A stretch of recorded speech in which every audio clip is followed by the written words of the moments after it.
নমস্কার বন্ধুরা, রকমারি রান্নাতে আপনাদের স্বাগত। আজকে আমি তৈরি করেছি একটি অতি পরিচিত ট্র্যাডিশনাল রেসিপি, পরমান্ন বা পায়েস।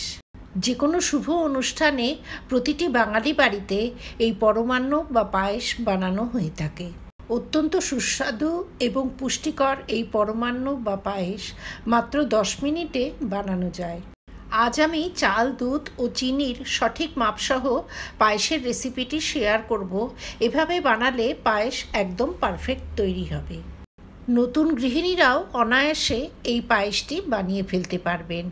সবার প্রথমে একটি মোটা পাত্রে 1 লিটার দুধ জাল দিয়ে নেব। পায়েস বানানোর জন্য সঠিক পাত্র নির্বাচন করাটা খুবই জরুরি। পাতলা পাত্রে পায়েস বানাতে গেলে পায়েস পুড়ে যাবে আর তাতে পায়েসের স্বাদ একেবারেই নষ্ট হয়ে যাবে। 2 তেজপাতা গরম দুধে অ্যাড করে দিলাম। আমি এখানে নর্মাল প্যাকেটের দুধ ব্যবহার করেছি, কোনো রকম ফুল ক্রিম মিল্ক ইউজ করিনি। এখানে নিয়েছি 100 গ্রাম গোবিন্দভোগ চাল। চালটা পরিষ্কার করে ধুয়ে শুকিয়ে ঝরঝরে করে নিয়েছি। এতে দিয়ে দিলাম 1 চামচ ঘি। এতে চালগুলো জড়িয়ে যাবে না আর সুন্দর একটা সুগন্ধ পায়েসে হবে।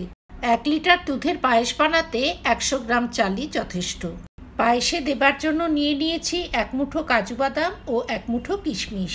দুধটা ঘন করে ফুটিয়ে নিয়ে এতে ঘি মাখানো চালটা ঢেলে দিলাম। চালটা ক্রমাগত নেড়েচেড়ে দুধের মধ্যে ভালোভাবে মিশিয়ে দিলাম। এখন কিন্তু চিনি দেওয়া যাবে না। চাল ভালোভাবে সেদ্ধ হওয়ার পর চিনি অ্যাড করতে হবে। চিনিটা আগে দিয়ে দিলে চাল আর সেদ্ধ হবে না। গ্যাসের ফ্লেমটা এই সময় স্লো করা থাকবে। স্লো হিটে ক্রমাগত নেড়েচেড়ে চালটা খুব ভালো করে সেদ্ধ করে নিতে হবে। 2 এলাচ এভাবে মুখটা খুলে নিয়ে গরম দুধের মধ্যে দিয়ে দিলাম। এতে পায়েসে একটা সুন্দর ফ্লেভার হবে। চালটা একদম সেদ্ধ হয়ে গেছে আর পায়েসে একটা সুন্দর লালচে আভা চলে এসছে।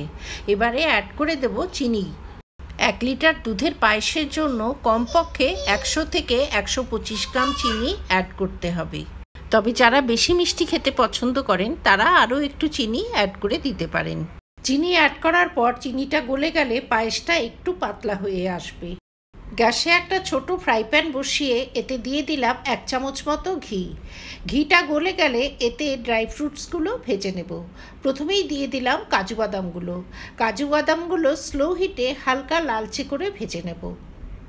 কাজু বাদামগুলোতে হালকা লালচে আভা ধরে এলে এতে 1 মুঠো কিশমিশ অ্যাড করে দিলাম। কিশমিশ ভাজতে একটু কম সময় লাগে, সেজন্য কিশমিশটা পরে অ্যাড করে দিলাম।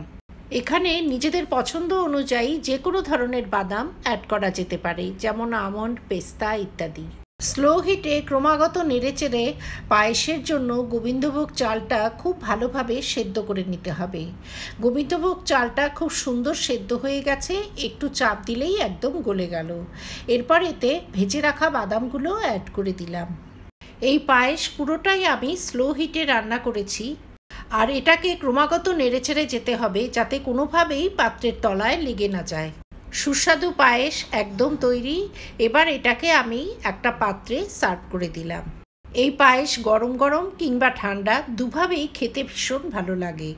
ব্রেকফাস্টে অথবা ডিনারে গরম লুচির সঙ্গে 1 বাটি পায়েস থাকলে আর তো কোনো কথাই হবে না। পুজোর ভোগে কিংবা জন্মদিনের অনুষ্ঠানে এই পায়েস প্রতিটি বাঙালি বাড়িতে অতি অবশ্যই বানানো হয়ে থাকে। চিনির বদলে বাতাসা কিংবা গুড় দিয়েও পায়েস বানানো যায়। গুড়ের পায়েস বা বাতাসার পায়েসও খেতে অত্যন্ত সুস্বাদু হয়ে থাকে। আমার এই রেসিপি যদি ভালো লাগে তবে ভিডিওটিতে লাইক করবেন, শেয়ার করবেন। ভবিষ্যতে আরও রেসিপির জন্য আমার চ্যানেলটি সাবস্ক্রাইব করার অনুরোধ রইল।